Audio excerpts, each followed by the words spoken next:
everyone, Shawn Clement here, Wisdom in Golf, and we're at our gorgeous facility at the Royal Quebec Golf Club. And today we're talking about why is it that so many, tour players are on their toes through the impact zone, and how is it that they can be still so accurate doing that?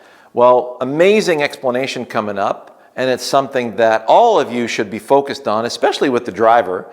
It's something that you've heard me talk a lot about in our Wisdom in Golf videos on YouTube. So the way that the swing transpires, and it's the best way to describe that, and Ernest Jones did it in the early 1900s with a penknife and a handkerchief. I got the ball on a string. So I take the ball on a string and I give it a whirl. And you can see that as the ball is moving up, my hand is pulling down. And as the ball is on the way down, I'm pulling up. Now I can do this with my legs.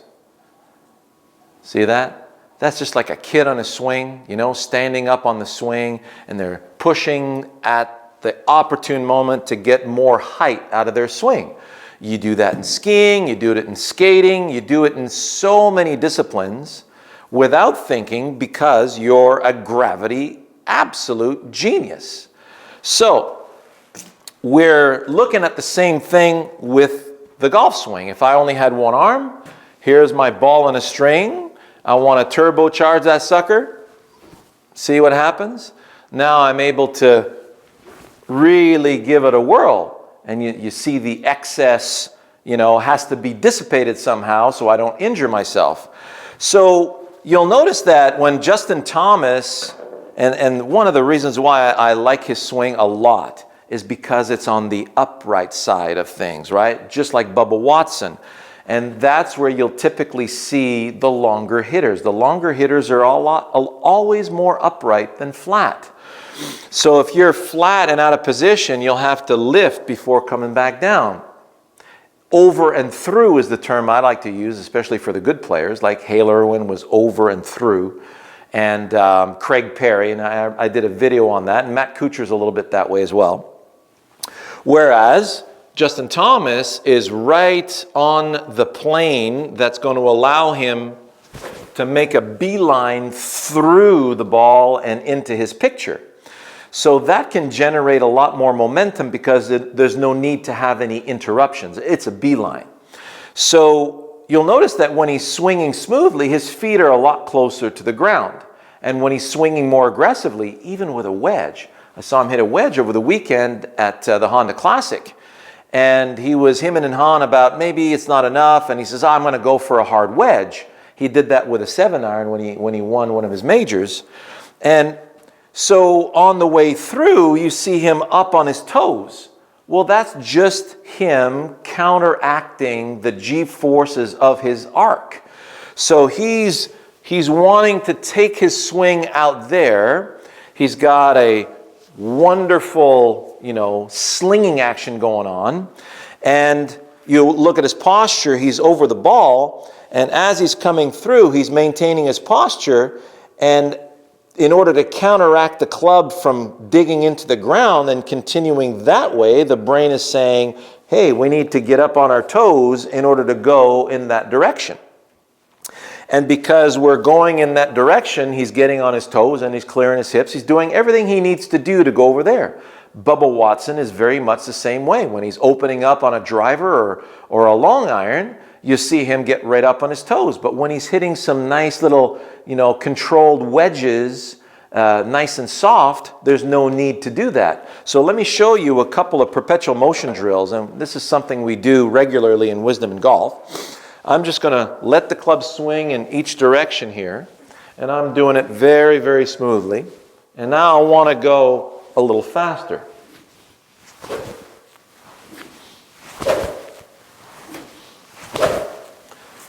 You'll instinctively want to do this. So just set the club in motion back and through without stopping. Have a look at a video, an oldie but goodie. It's called Arms and Body Timing, Shawn Clement, okay? And we talk about, well, if I only had one arm, I'm going to let it fall into my body. If I bend forward, I let the arm fall. the upper arm is still going to hit me. Now, if I want the arm to continue past me, see what happens? I have to turn out of the way. I didn't have to think. I just let the arm pass. So as I let the arm pass, you notice the brain's got to go get the ground, use the ground to get my body out of the way to allow that arm to pass. I'm doing the same thing in the backswing and the same thing in the through swing. Now, if I want the arms to pass quickly, my brain's got to go out in front of that and clear a lot sooner to allow, and what it's doing is it's engaging that kinetic chain. So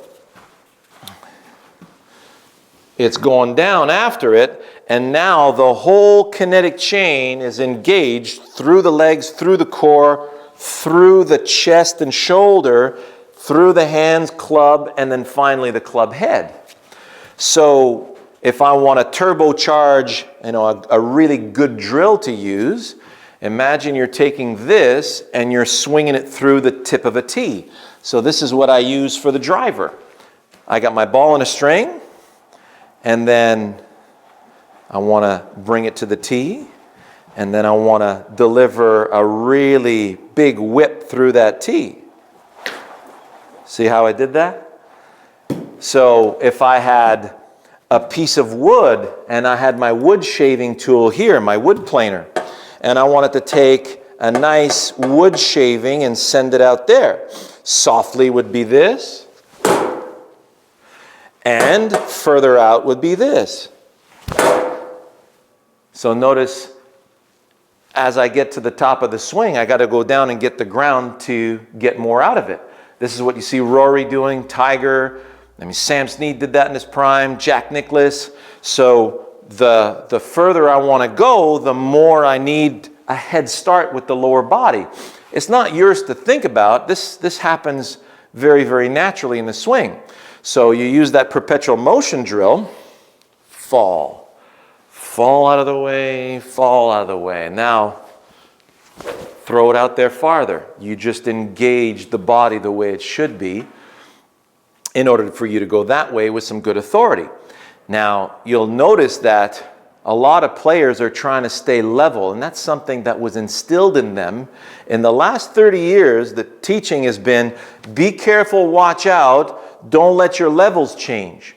So, in my opinion, as Justin Thomas is trying to go that way, you'll notice that he's staying very level in the head, not allowing it to come back up, and therefore, that's where he's staying a little bit more. He's got to use more of the toes to do that. And Bubba Watson does exactly the same thing. So where we're coming from is we're not worried about how level the head stays, because in a normal human walk, the head does come up and down. It doesn't do this. This would require a tremendous amount of energy. You would have burning quads within minutes. And whereas you could go all day, every day, when you're allowing everything to come up and down, because we're bilateral machines. So the Fonz walk comes to mind on that one for me. Now, so what I'm looking for now is, and if you watch me cut some grass as I'm walking, so notice my head's coming up and down, but it's just, hey, my body getting out of the way. And notice how absolutely lambasted that was. That's right in the center of that club face. And the quality of cut with the grass all the way in was spot on. So you can become extremely accurate with this if you just allow it to happen and not worry about it.